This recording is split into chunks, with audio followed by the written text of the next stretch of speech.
인공지능 혁명, 이거 마치 판도라의 상자를 여는 거랑 똑같아요. 딱 열자마자 엄청난 가능성이 막 쏟아져 나왔는데 동시에 아무도 예상 못한 문제들까지 세상 밖으로 풀려나와 버렸죠. 지금부터 그 상자 속을 한번 깊숙이 들여다보겠습니다. 자, 이걸로 한번 시작해 볼까요? 3조 7천억 원. 와, 이게 무슨 거대 기업의 1년 예산일까요?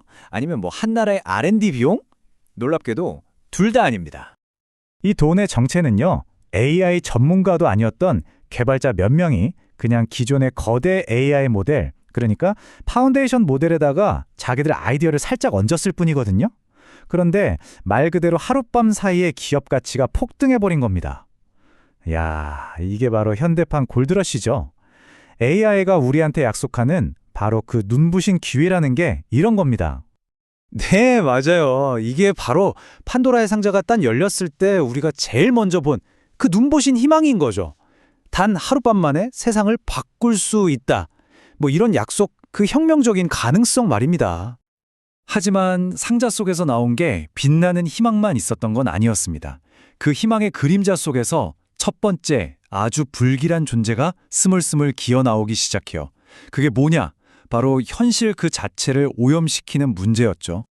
자, 여기서 아주 근본적인 질문 하나를 던져볼게요. 만약에 AI가 만든 걸 보고 배우기 시작하면 과연 어떻게 될까요?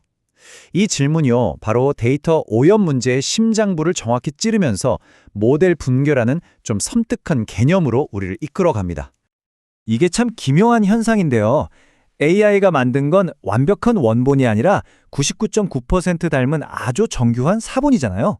자, 한번 생각해 보세요. 0.999에 0.999를 계속 곱하면 어떻게 될까요? 숫자는 1이 아니라 점점 0에 가까워지죠. 이것과 똑같습니다. AI가 만든 사본이 인터넷을 막 채우고 다음 세대 AI가 또 그 사본을 보고 다른 사본을 만들어내는 거죠. 이렇게 사본이 사본을 낳는 과정이 계속 반복되면 결과물은 점점 현실하고는 멀어지고 결국엔 텅 빈 껍데기만 남게다는 겁니다. 이게 뭐 먼 미래 얘기가 아니에요. 바로 지금 벌어지고 있는 일입니다. 세계적인 SF 출판사 클락스월드라는 곳이 있거든요. 원래는 항상 새로운 작가를 기다리면서 투고의 문을 활짝 열어두던 곳이었어요. 근데 챗GPT가 딱 등장하고 나서 단 한 달 만에 AI가 베껴 쓴 작품이 무려 500편 넘게 쏟아진 겁니다. 결국 어떻게 됐겠어요? 그들은 창작의 문을 스스로 닫아야만 했습니다. 생태계가 이미 병들기 시작했다는 너무나 명백한 신호죠. 이 과정이 너무 간단해서 오히려 소름이 돋을 정도예요. 이게 한 과학 유튜버의 실제 경험담인데 어떤 사람이 이 유튜버의 피땀 어린 영상 대본을 AI로 그냥 통째로 긁어낸 거예요. 그리고는 이거랑 비슷하게 좀 더 자극적으로 써줘. 이렇게 명령 몇 번으로 수많은 복제 영상을 찍어낸 거죠. 근데 더 기가 막힌 게 뭔지 아세요? 그 짝퉁 영상이 원본보다 조회수가 더 잘 나왔다는 사실입니다. 인간의 독창성이라는 가치가 이렇게나 허무하게 무너지고 있는 거죠. 자, 상자에서 나온 다음 문제는요, 훨씬 더 교활하고 은밀합니다. 우리 눈에는 보이지 않는 방식으로 스며들어서 인간 사회의 가장 추한 부분, 바로 그 편견을 전 세계적인 규모로 자동화하고 확산시키거든요. 아주 유명한 애플카드 사건이 바로 그 증거입니다. 모든 재산과 소득을 공유하는 부부가 있었어요. 이들이 똑같은 정보로 신용카드를 신청했는데 결과가 어땠을까요? 남편의 신용한도가 아내보다 무려 19배나 높게 나온 거예요.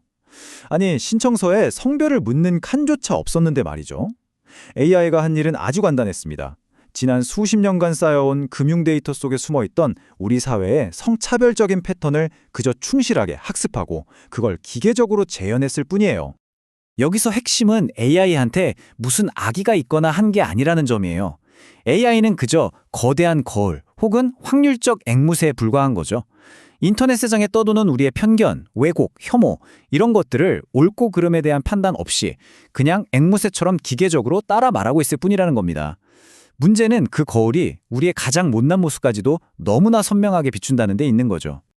이 확률적 앵무새라는 용어를 처음 만든 연구자 팀릿 게브르는 이 문제가 단순히 편견에서 끝나지 않는다고 경고합니다. 자, 보세요.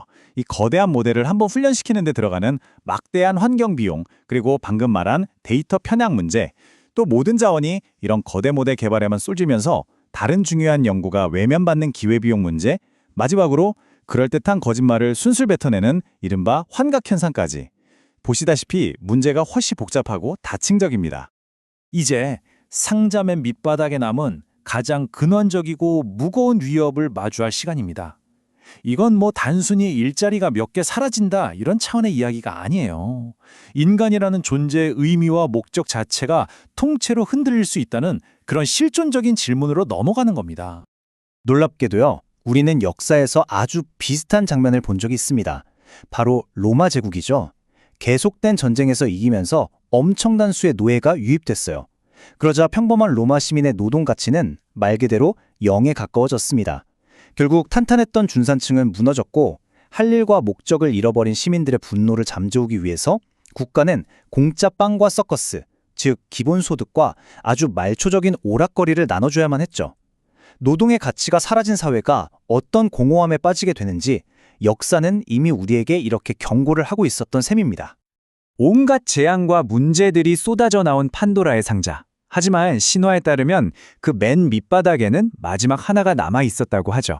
바로 희망입니다. 그렇다면 이 거대한 AI의 시대에 우리의 희망은 대체 어디에 있을까요?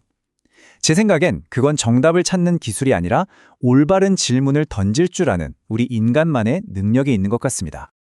여기에 아주 의미 있는 참고 사례가 하나 있습니다. 바로 독일의 녹서, 우리말로 하면 녹색 보고서라는 제도인데요. 이건 정부가 섣불리 이게 정답입니다 하고 정책을 내놓기 전에 자, 우리가 이 문제에 대해서 어떤 질문부터 던져야 할까요? 이걸 사회 전체가 함께 토론하고 모으는 과정이에요. 기술이 폭주하기 전에 사회적인 숙고라는 브레이크를 거는 아주 지혜로운 방식이죠. 더 놀라운 사실은요. 독일이 이 노동 4.0에 대한 질문들을 던진 게 지금으로부터 무려 9년 전이라는 겁니다. 미래에도 거의 모든 인간이 직업을 가질 수 있을까? 기술이 인간을 대체하는 게 아니라 돕게 만들려면 우리는 무엇을 해야 하는가? 이런 질문들 말이에요. 역시 정답보다 중요한 건 바로 이런 선구적인 질문의 힘인 거죠. 결국 기술은 도구일 뿐입니다. 방향키를 쥐고 있는 건 우리 인간이죠. AI는 우리가 어떤 질문을 던지느냐에 따라 천국의 열쇠가 될 수도 아니면 정말 판도라의 상자가 될 수도 있습니다. 그러니 마지막으로 우리 스스로에게 물어야 할 가장 중요한 질문은 바로 이것이 아닐까요? 이 압도적인 기술 앞에서 우리는 과연 제대로 된 질문을 던지고 있는가?